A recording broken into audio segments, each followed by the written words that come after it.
کبھی آپ نے اس بات پر غور کیا ہے کہ آپ کتنے بڑے نمبرز کی گنتی کر سکتے ہیں؟ یعنی 1 سے شروع کر کے 1 کروڑ، 1000 کروڑ، 1,00,000 کروڑ، کوئی کتنا گن سکتا ہے؟ ان نمبرز کی آخری حد کیا ہے؟ اور اربوں خربوں کے یہ نمبرز اس نمبر 1 کے سامنے کیوں صفر ہو جاتے ہیں؟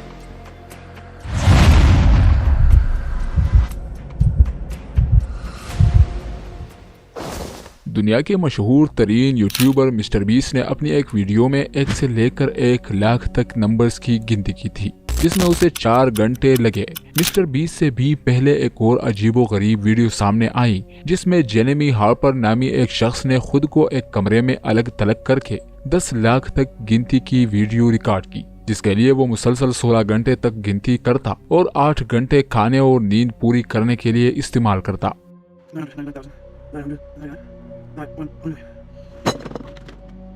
89 دنوں تک مسلسل گنتی کے بعد اس نے آخر کار 1 ملین یعنی 10,00,000 تک گنتی مکمل کر لی۔ جیریمی ہارپر کی طرح کوئی بھی اس ٹاسک کو مکمل کر سکتا ہے، لیکن اس کے لیے اسے 89 دنوں تک 16 گھنٹے روزانہ گنتی کرنی پڑے گی، جو ممکن ہے۔ مگر سوال یہ ہے کہ ایک انسان آخر کہاں تک نمبرز کی گنتی کر سکتا ہے؟ ایک ریسرچ کے مطابق اگر ایک انسان 10 سال کی عمر سے روزانہ 16 گھنٹے مسلسل گنتی کرنا سٹارٹ کر لے تو جب اس کی عمر 79 برس ہوگی تو وہ 243 ملین یعنی 28.3 کروڑ تک گنتی مکمل کر سکتا ہے۔ یعنی ایک ایوریج انسان 283 ملین تک گنتی کر سکتا ہے۔ اس کے آگے انسان کے پاس اختیار ختم ہو جاتا ہے۔ اگر آپ 1 ملین اور 1 بلین کو نمبرز میں دیکھیں تو شاید آپ کو زیادہ فرق محسوس نہیں ہوگا، لیکن اگر آپ ان کو سیکنڈز میں کنورٹ کریں تو 1 ملین یعنی 10,00,000 سیکنڈز 12 دنوں کے برابر ہوتے ہیں، لیکن اگر آپ 1 بلین یعنی 100 کروڑ کو سیکنڈز میں کنورٹ کریں تو یہ آپ کی زندگی کے 30 سال کے برابر ہوں گے۔ اب 1 بلین پھر 1 ٹریلین یعنی 1 خرب کے آگے ایک معمولی نمبر بن جاتا ہے، کیونکہ 1 ٹریلین سیکنڈز 30,000 سال کے برابر ہوتے ہیں۔ اب اس کے بعد کوادریلین، کوینٹیلین، سیپٹیلین اور اسی طرح نمبرز کی یہ ریس ایک گوگل تک پہنچ جاتی ہیں، جو آج تک معلوم ہونے والا سب سے بڑا نمبر ہے، جس کے آگے کسی انسانی ذہن کا گننا ناممکن ہو جاتا ہے۔ اب یہ ایک گوگل اس کائنات میں موجود تمام ایٹمز کے برابر بن جاتا ہے، جس میں اربوں خربوں ستارے شامل ہیں، جن میں ایسے ستارے بھی ہیں جن میں لاکھوں زمینیں سما سکتی ہیں۔ یعنی آسان الفاظ میں ہم یہ سمجھ سکتے ہیں کہ ایک گوگل کا وزن ہماری اس تمام کائنات کے وزن کے برابر ہے۔ اب ایک گوگل میں کتنے نمبرز ہوں گے تو یہ سوچنا بھی تقریباً ناممکن ہے۔ اب غور کریں کہ ہماری یہ معلوم کائنات ایک اندازے کے مطابق تقریباً 93 بلین لائٹ ایئرز جتنی بڑی ہے۔ یعنی اگر کائنات کے ایک سرے سے دوسرے سرے تک روشنی کی رفتار سے سفر کرے تو اس میں 93 بلین لائٹ ایئرز لگیں گے۔ اب اگر آپ ایک 400 صفحے والی کتاب کے ہر پیج کو 0 سے بھرے تو اس کے لیے آپ کو اتنی کتابیں لگے گی جتنا اس کائنات کا وزن ہے، تب جا کر یہ ایک گوگل کے برابر ہوگا۔ اب غور کریں، یہ نمبرز اتنے بڑے ہو سکتے ہیں تو سوچئے کہ ان نمبرز اور کائنات کو بنانے والا کتنا بڑا ہوگا۔ اللہ اکبر۔ اس کے باوجود منکرین خدا یہ سوال بار بار کرتے ہیں کہ اللہ کیسے آیا اور اس نے یہ دنیا اور کائنات کس طرح بنائی۔ یہ سوال اگر پہلے زمانے میں پوچھا جاتا تو شاید اس کا جواب ملنا ناممکن ہوتا، لیکن آج کی دنیا میں جہاں سائنس کائنات کے دور دراز علاقوں کی کوچ میں نکل چکی ہیں، وہاں اس سوال کا جواب ڈھونڈنا انتہائی آسان ہو جاتا ہے۔ جیسا کہ ایک بار رسول اللہ صلی اللہ علیہ وسلم نے صحابہ سے عرض کیا کہ کیا تمہیں پتا ہے کہ یہ سورج کہاں جاتا ہے؟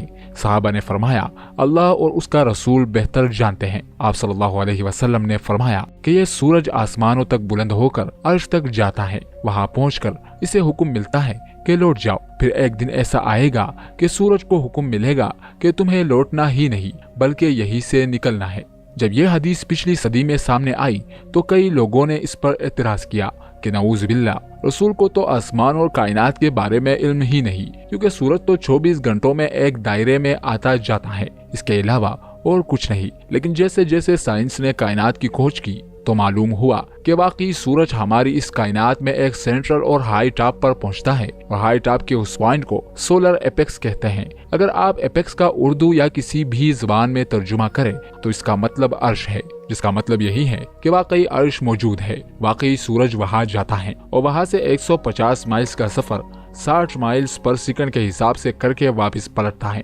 سائنس کے اس کوچ نے رسول صلی اللہ علیہ وسلم کے اس الفاظ کی تشریح کی جس میں آپ صلی اللہ علیہ وسلم نے فرمایا کہ سورج عرش تک پہنچ جاتا ہے، یعنی عرش آپ صلی اللہ علیہ وسلم نے ہماری کہکشاں کے اوپر کسی سینٹر کو کہا تھا، اور عرش کائنات میں اس قسم کی کسی بھی بلندی کا نام ہو سکتا ہے، جس سے واضح ہوتا ہے کہ ہماری اندرونی اور بیرونی کائنات کتنی بڑی ہے، جیسے کہ اللہ نے قرآن میں فرمایا کہ زمین کی تخلیق سے پہلے اللہ کا عرش پانی پر تھا۔ اب اس سے یہ مطلب لیا جا سکتا ہے کہ ایک بڑا، انتہائی بڑا سٹار زمین کی فضا میں داخل ہوا اور یہاں کنسٹرکٹیو کام کیا، یعنی زمین کو آباد کیا، یعنی اللہ نے۔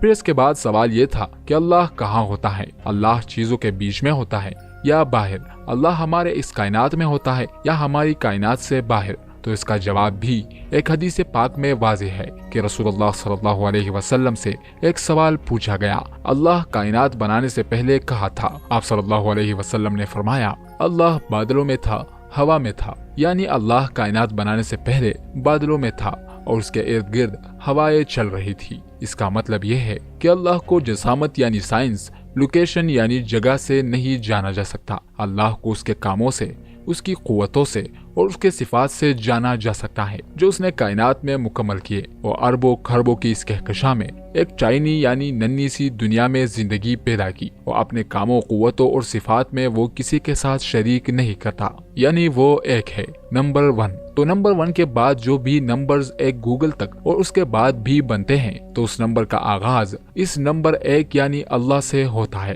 اب اگر کوئی یہ پوچھے کہ اللہ کہاں سے آیا تو ان سب کو سب سے پہلے ایک گوگل کے بعد نمبرز کو معلوم کرنا چاہیے۔ اربوں خربوں ستاروں کی اس کہکشاں اور اس کے علاوہ اربوں خربوں کہکشاؤں جن میں بھی خربوں ستارے ہیں وہ معلوم کرنے چاہیے، تب جا کر وہ یہ پوچھ سکتا ہے کہ اللہ کہاں سے آیا اور اللہ کہاں ہے۔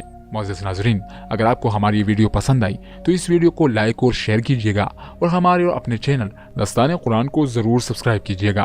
اللہ تعالیٰ سے دعا ہے کہ ہمیں اپنی فرمانبرداری اور شکر گزاری کی زندگی گزارنے کی توفیق عطا فرمائے۔